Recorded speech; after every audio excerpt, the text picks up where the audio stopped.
오늘의 영화 읽기는 이창동 감독의 영화 오아시스입니다. 이창동 감독의 영화는 작품성을 읽어낼 때 재미가 있습니다. 감독은 상징을 많이 그리고 잘 사용합니다. 상징이라는 것이 인간의 내면과 사회 현실을 드러내는 장치로서 효과적이죠.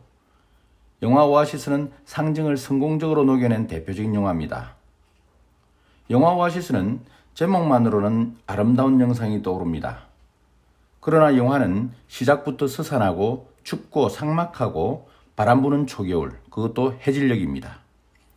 거리에는 사람들도 말없이 표정 없이 움츠린 채 어딘가로 바쁘게 오고 갑니다. 그런 도심 거리에 느닷없이 여름 옷차림의 주인공이 등장합니다. 종두는 대뜸 담배를 얻으려고 합니다. 그러니 사람들은 피하기만 합니다. 미친 사람 취급합니다. 그것은 당연하지요. 이 영화는 관객들의 편견을 깨는 세 가지 사건을 탄탄하게 엮었습니다. 그 세 가지 편견을 어떻게 깨뜨리는가 짚어내는 게 영화의 재미입니다. 종두와 공주로 상징되는 좀 부족한 사람, 장애를 가진 사람을 희생시키는 우리 자신들의 편견과 상식이라는 이름의 사회적 인식, 그리고 그것을 오히려 강화하는 우리 사회의 제도와 공권력 등입니다. 감독은 세 가지 편견에 인정사정 없이 철퇴를 내립니다. 종두는 전과 3범입니다. 막 감옥 생활을 끝내고 출소했는데 종두의 옷차림이 여름입니다. 아무도 돌보지 않았다는, 마중하지 않았다는 사실을 말해줍니다. 가족이 없느냐 생각할 점 가족들이 있습니다. 어머니도 있습니다. 큰아들 집에서 살고 있는데 눈치를 볼 뿐 막내 아들을 반기지 않습니다. 뭔가 이상하지만 의심할 여지는 없습니다. 골칫덩이 자식은 어느 집이나 있기 마련이니까요. 종두의 형 동수는 영화 대목에서 동생 종두가 그냥 바보가 아니라는 점을 암시합니다. 바보 같은 종두가 교통사고를 내고 감옥 생활을 한 데 대해 한치 의심하지 않을 점, 영화는 첫 번째로 관객의 뒤통수를 때립니다. 음주운전을 하다 사고를 내고 사람을 치어 죽인 것은 그 형 동수입니다. 그런데 종두가 그 형을 대신해 옥살이를 하고 나온 것입니다. 벌을 받아야 할 사람이 벌 받지 않고 힘없고 돈 없는 사람이 엉뚱하게 벌 받는 우리 사회의 추한 현실, 그대로가 화면을 가득 채웁니다. 이럴 수가. 탄식이 나올 법한 순간 영화는 한 차례 더 관객들을 몰아칩니다. 가족들은 그런 동수를 외면하고 사람 취급조차 하지 않습니다. 동수의 전과 3범의 굴레는 비정한 그의 가족이 씌운 셈입니다. 또 다른 비정한 가족이 있습니다. 장면이 바뀌어 여자 주인공 공주의 집입니다. 그녀는 중증 뇌성마비 환자입니다. 아무것도 혼자서 할 수 없습니다.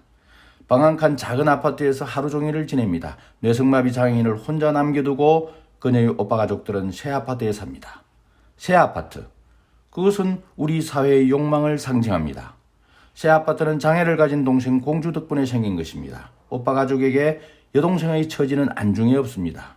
그 중에서 단속이 나올 때면 부랴부랴 공주를 데려가고 다시 데려다 놓는 비정한 가족. 그녀의 장애는 오빠 가족의 투기를 위해 필요할 뿐입니다. 이웃 또한 비정하기는 마찬가지입니다.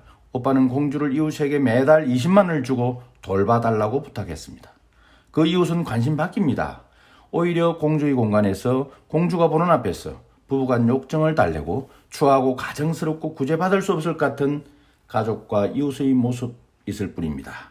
그 가족, 그 이웃은 바로 나이며 자신들임을 부인할 수 있을까요?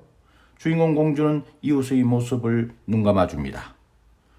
종두와 공주 두 사람이 만납니다. 사랑을 나누려 합니다. 그러나 그들의 사랑은 세상이 그들에게 씌운 굴레로 인해 쉽지 않습니다. 종두는 공주의 아버지를 치어 죽게 한 사람입니다. 공주는 그 아버지의 딸입니다. 한마디로 원수지간입니다. 이루어질 수 없는 사랑이죠.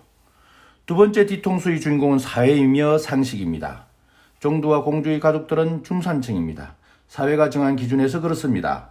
그들은 오아시스를 찾는 종두와 공주에게 도리어 타이르고 도리어 회방 놓습니다.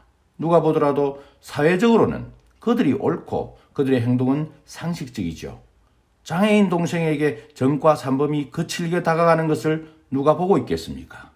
사회적 굴레는 오빠 가족들의 위선을 드러내지 않고 오히려 정당화시킵니다. 세 번째 뒤통수의 주인공은 제도, 즉 공권력입니다. 관객들이 서서히 가족들의 위선에 눈뜰 즈음 위선을 응징하는 사람이 없습니다. 경찰이 그 일을 맡아야 하는데 경찰은 우리 사회의 뿌리 깊은 편견과 위선을 더 강화시킬 뿐입니다.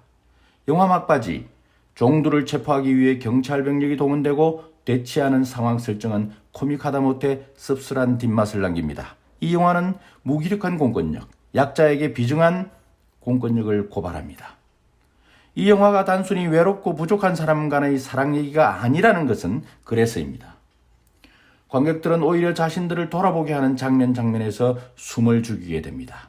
비정한 가족, 위선투성이의 세상, 그 질서에 충실한 공권력의 민낯을 보게 됩니다. 그 속에서도 꽃피우는 사랑을 보지 못합니다. 내 곁에 오아시스를 보지 못합니다. 영화는 끝까지 이율배반의 구도를 심화시켜 나갑니다. 종두가 공주를 찾아 나서고 영화는 종두와 공주의 몸부림은 알려고도 하지 않고 두 사람을 더욱 격리시킵니다. 공권력이 둘을 갈라놓습니다. 둘의 사랑이 더욱 절박성을 더하는 장치가 제도요 공권력입니다. 영화는 주인공 종두의 절박성을 그가 딛고 선 나뭇가지가 하나둘 부러져 나가는 것으로 그려내고 있습니다. 나뭇가지는 위태위태한 종두의 현실을 말해줍니다. 삶이 위태위태할수록 사랑의 몸부림은 더 절박해집니다. 사랑하는 공주의 창가에 머물러 있는 순간은 그만큼 보는 이들의 애를 태웁니다. 두 사람의 사랑이 쓸쓸해서가 아니라 영화를 보는 내내 우리의 위선과 허위의식과 추악한 모습을 향해 내리친 비수 같은 장면들 때문에 영화를 보는 내내 영화를 보고 난 뒤에도 마음이 아리고 쓰립니다. 오아시스는 사막의 쉼터요, 후식이고 낙원이고 아름다움입니다. 그러나 눈을 돌리면 달리 설명할 필요 없이 모래와 바람뿐인 삭막하기 짝이 없는 사막입니다. 제목부터가 대단한 상징이고 역설입니다. 낙타가 물을 찾듯 종두는 공주를 찾고 공주는 종두를 찾습니다. 오아시스를 찾아가는 과정은 그야말로 험난하고 보는 이의 가슴을 졸이게 합니다. 그렇다고 이 영화를 사랑영화라고 부르지 못하게 만드는 그 무엇을 놓쳐서는 이 영화를 이야기할 수 없을 것 같습니다. 이 영화처럼 철저히 관객의 뒤통수를 때리며 스스로를 돌아보게 하는 영화도 없기 때문입니다.